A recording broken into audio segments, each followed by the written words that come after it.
Latest na balita ngayon mga kababayan, breaking news, yung ating Pangulong Bongbong Marcos po, hindi natuloy sa kanyang pagbiyahe for the climate change action summit po doon sa Dubai. Ito po yung balita ngayon. Marcos cancels Dubai trip due to hostage Pinoys in Red Sea. So ganun ka-concern ng ating Pangulong BBM. Mas binigyan niya ng weight yung kaligtasan ng ating mga mamamayan kaysa pumunta siya doon sa COP28 Summit, Climate Change Summit.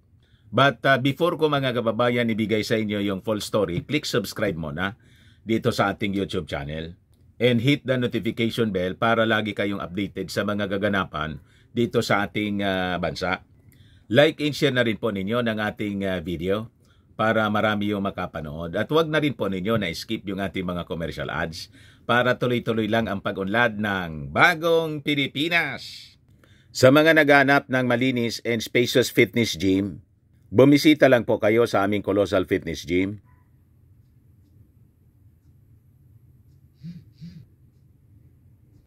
We also offer Grab car rental with our brand new 2023 model ng Toyota Innova. We also accept booking for those who are planning to travel via PAL, Cebu Pacific and other airline companies, local and international, and bills payment for Meralco Bills, PLDT, etc.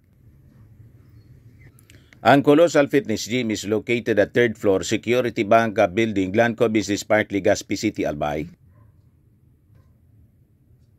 For inquiries, look for Jilon Maravillas. Contact number 0966-802-0949.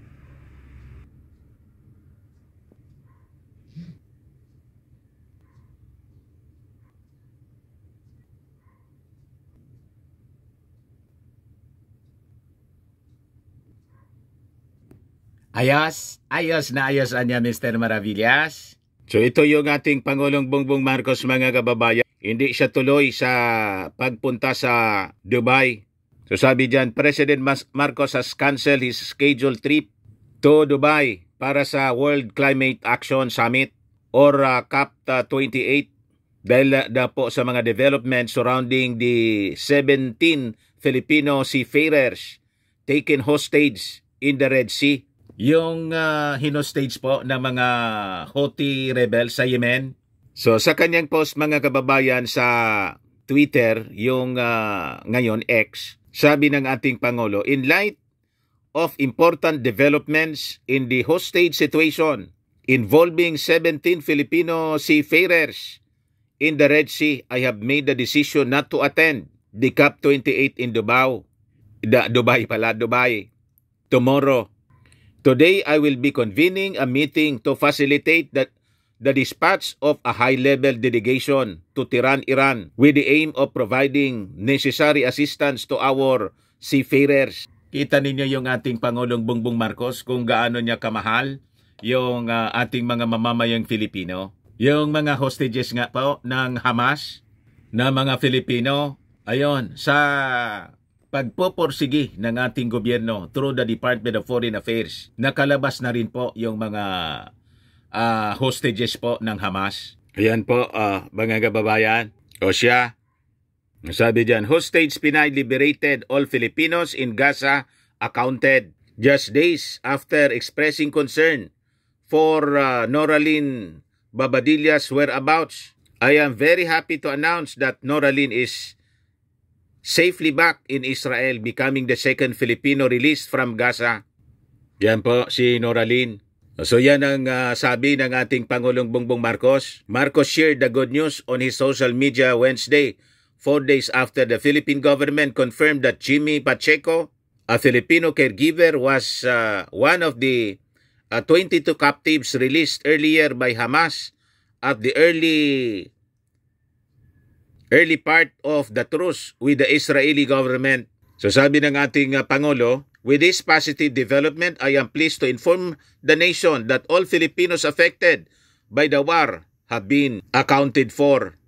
Kasi kahit po maraming ginagawa yung ating Pangulong Bongbong Marcos, magaling siyang chief executive or manager kung sa company lahat ng mga departamento ay gumalagalaw para ayusin yung mga problema tulad nito, mga kababayan, na kinakaharap ng ating mga OFWs, nalagay sa panganib. Kumusta naman anya Mr. Maravillas yung DepEd? Yan lang po. Pag-abot sa DepEd, medyo sablay. Ang tutok ni Inday nandun sa ICC.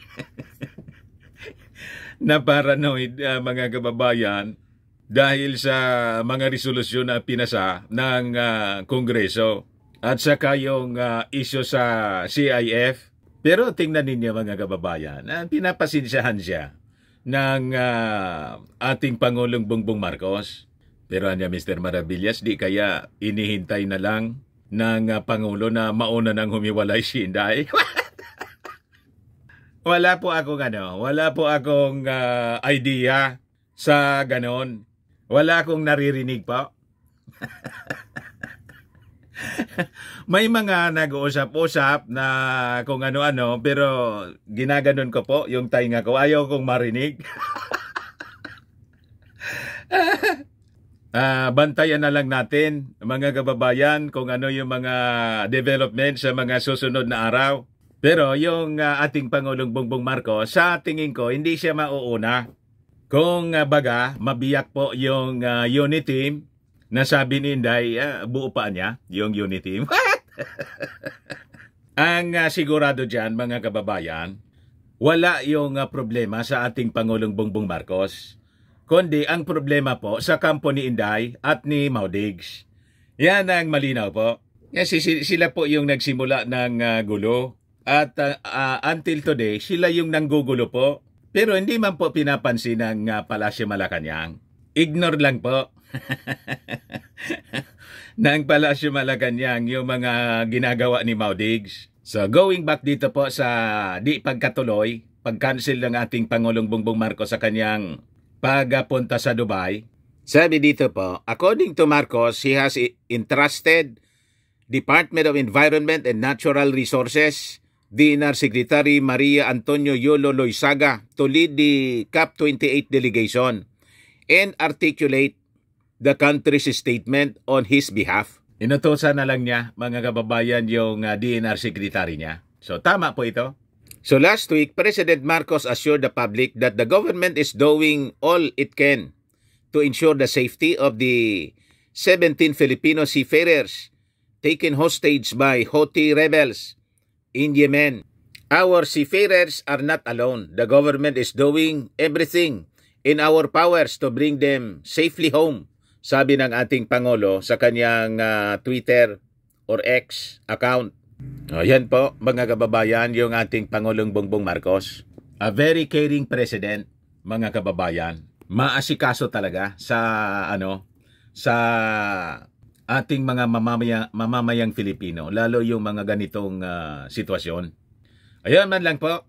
Baka lang gusto ninyo itong itry, Firmax Firming and Lifting Cream. Pinapahid po sa mga pulses and affected area. Mainam po sa paninigas ng mga kaso-kasuan.